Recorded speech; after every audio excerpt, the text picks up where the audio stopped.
All right, musicians, let's talk about how to communicate with your sound person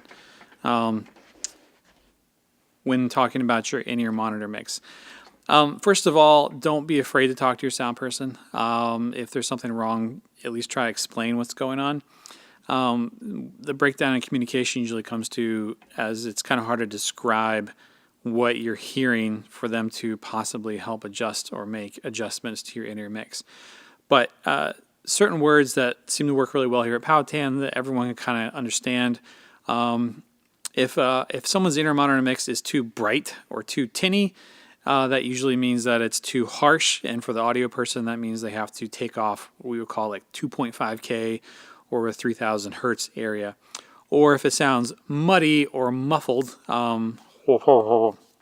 that usually means a mid-range, and they usually will cut somewhere in between 250 and 500 megahertz.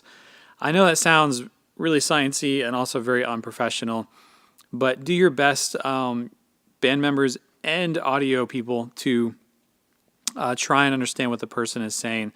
When someone asks me or tells me, "Hey, my in-ears don't sound right," my usually immediate response is, "Can you be more specific? What doesn't sound right? Is it an instrument, or is it all of it?" And they might say, "Well, it just sounds too bright or too tinny," and then I'll adjust the EQ on their in-ear monitor send.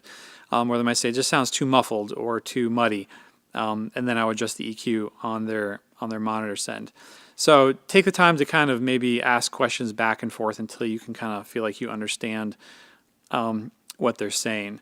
But yeah, the words tinny and bright usually communicate pretty clearly across the stage and in the tech booth, and muddy or muffled as well usually communicates pretty clearly what people are hearing or not hearing in their in-ear monitor mix.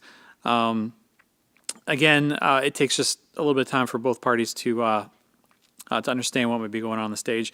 So people on stage, you're going to have to probably speak up a little bit more than maybe you're used to and say, "Hey, can you help me out? My in-ears just don't sound quite right."